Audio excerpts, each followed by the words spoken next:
Hello everyone, welcome back to another video. This is going to be our 2.3 Battle of the Banners. We're going to be talking about which one of these lovely three characters you should be rolling on based mostly on a power perspective and what they can do for your account.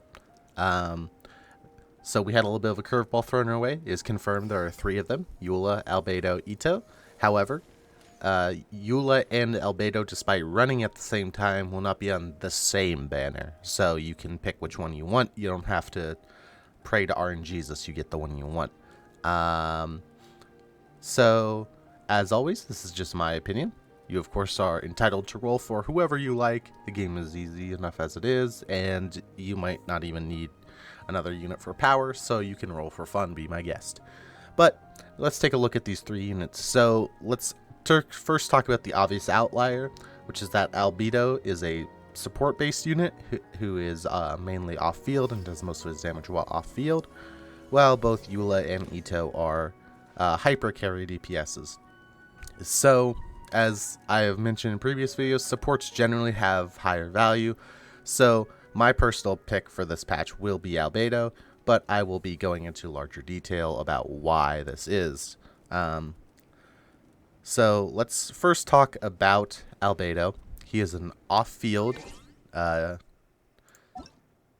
Geo sub-DPS unit who his main thing is that he lays down these little flowers with his E skill that scales off defense, and then they just do damage.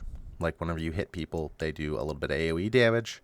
It's pretty good damage, and it's nice to have. Also, his ultimate is essentially just a burst that goes out. However, it does have quadratic scaling. This means that if enemies are grouped, or if you can group enemies, it will do actually multiple damage instances in the same hit. Very similar to Ganyu's ult, very similar to Child Riptide. Means that this does a lot more damage than you actually expect it to. Important also to note is that his such a 4 passive is 125 elemental mastery, which is roughly the equivalent of like, I don't know, a level 12 to 14-ish Saiyans. So it's quite a bit of elemental mastery, and that's quite a large damage buff. Let me see if I have a character with close to that elemental mastery, just so I can give you an idea of roughly how much that is. Here we go. Bennett has 112. And that is 20% vaporize and melt damage, and 84% swirl or electrocharge damage. So quite a sizable increase in your DPS. So yeah, he's just a good support unit. He also is Geo, which is important because him and Zhongli form the kind of Geo Resonance, the best way to get Geo Res, and Geo Res is essentially just a flat damage increase plus a shield strength increase, which is really good for obviously both of them and the unit you're trying to support. So these two together make a really strong generic support pairing with a ton of different units in the game. So especially if you have Zhongli, Albedo is even better of a pull, but I think even without Zhongli, he wins for me personally, in my opinion, as he has some other as supports have higher value, especially in the long run. Now, let's talk about Ito and Yula a little bit. Both are hyper carry DPSs, which means they are the majority of your team's damage, and they are the units who want to be on field essentially as much as humanly possible. And this is both a good and a bad thing. This is a good thing because obviously they do enough damage for them to be worthwhile sitting on the field. But as always, carries have kind of a problem in this game because there's, 12, 13 different solid carries, so just having another good carry on your team isn't necessarily going to be the game changer. If you don't have a carry, by all means, or if you need a second carry for your Abyss team, by all means, Yula and Ito both will be perfectly fine. But we have plenty of other carry options. You know, you have Ayaka, Yoimiya, Hu Tao, Zhao, Ganyu, Yanfei, Kaching, Klee, Diluc, Noel, Zhangling, Razor, and then some other people that are specific and good comps. But just to give you an idea, there's plenty of other characters that can be your main DPS. But obviously, if you like them, go for them, and they are quite powerful. I'm going to talk about Yula because obviously she's out already. I have her on this account, so I know a little bit about her at least. Yula is a mainly physical-based DPS who is almost entirely reliant on her ultimate. Her ultimate is a skill you cast, and then you stack it up by constantly attacking and using your skill, and then at the end it detonates and blows up. This is really cool because it means you get a ton of damage at once. This is really bad because if you miss this, or if it doesn't crit, you probably have to reset the Abyss floor because it'll do no damage, and it's literally like 60% of her overall damage budget. So this is very important that you hit this.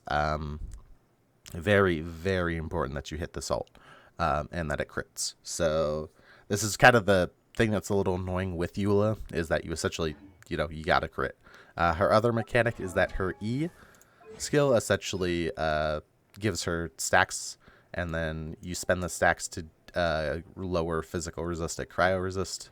The skill also resets on her ultimate. And Ito is kind of similar to a Zhao kind of thing, where his ultimate essentially just empowers his damage, turns into Geo, makes him attack a little faster, gives him some other bonuses. But the problem with hyper carries in particular for lower budget or free-to-play players is when so much of your damage is reliant on one unit, the burden of not having a 5-star weapon, or especially their specific 5-star weapon, is generally much higher. So, for example, in a Diluc team, the fact that I have this Black Cliff Slasher here instead of a R5 Serpent Spine or whatever, because for everybody who doesn't know, R5 Serpent Spine is better than than all the R1 5-stars that we currently have in the game. This isn't actually that big of a damage loss because Diluc isn't as big of a portion of his team's DPS. He also has Jingchu to do good sub DPS. He has Sucrose to apply external buffs to him and give VV shred, and he has Bennett to give him a fat attack buff. Not saying obviously that Yula and Ito can't use units that buff them, they can, but especially when you're talking about hyper carries that don't have reactions that they can trigger, or damaging reactions that could trigger, Crystallize obviously in the case of Ito, and Superconductor in the case of Yula, which does give her damage, but it's not Melt or Vaporize. Melt or Vaporize can really help amplify your damage and get you to the point where you want to be, where you do a lot of damage really well. This isn't to say that you can't play non-Melt or Vaporize teams. They're obviously quite good, but when you're looking at a hyper carry like Yula and Ito, they are specifically more reliant on stuff like constellations, which get quite expensive, a good weapon like a 5-star, and especially 10-10-10 talents, stuff like that. They're much more reliant on that kind of stuff for their damage. Now, let's say you've heard all this, you don't care, you're like, I want a hyper carry, a nice hyper carry, which is great. Hyper carries are good. Obviously, Zhao is arguably the second, depending on how you look at it, depending on how you view damage in which situations, Zhao is first, second, or third best DPS of the game. Like, hyper carries can obviously be quite strong. What are the pluses and minuses between the two? So the plus of Yula is that she's physical. Because she's physical, this means that she has access to Superconduct to give her extra damage.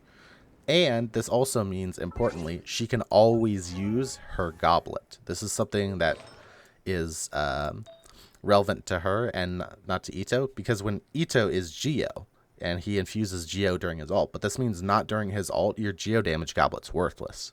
It doesn't do anything. Yula, on the other hand, her Goblet still works. It still does damage. Now, this obviously isn't a deal breaker, but this is something to note that not during their burst up times, if you're just sitting there auto attacking to fill time or whatever, Yula is going to be much more powerful. Also, one important thing to note is when you look at their team setups and the units they want, Yula, very importantly, does not want Bennett. Bennett doesn't really work with her burst unless you end it early purposely to get the Bennett buff. So because of that, Yula doesn't necessarily require units that are really desired by other teams. So if you look here, this is a very standard Yula team for like max damage on a realistic like free-to-play or budget account. Beto, Fischl, Diona, all 4 stars, all can get more powerful with constellations but do not need them to work. Help trigger Electrocharge. Other options are swap Beto for an extra cryo to battle your Yula even better. But Ito, on the other hand, is going to want Goro, from what we know. We can generalize from past units like Sarah being essentially tailor-made for Raiden, Toma being tailor-made for Hu Tao.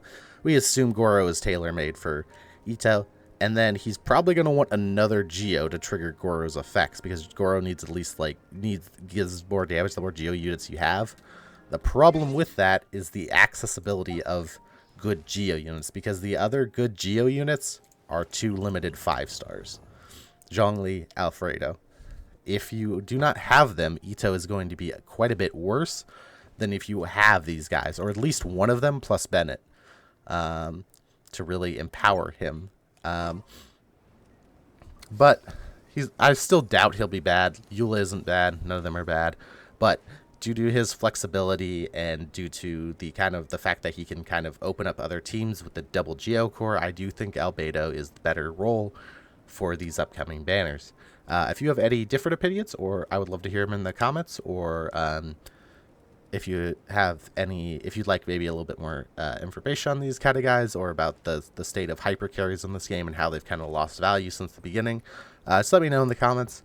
And I hope you have good luck wishing, and I hope you get whoever you want, and I hope you have a great day.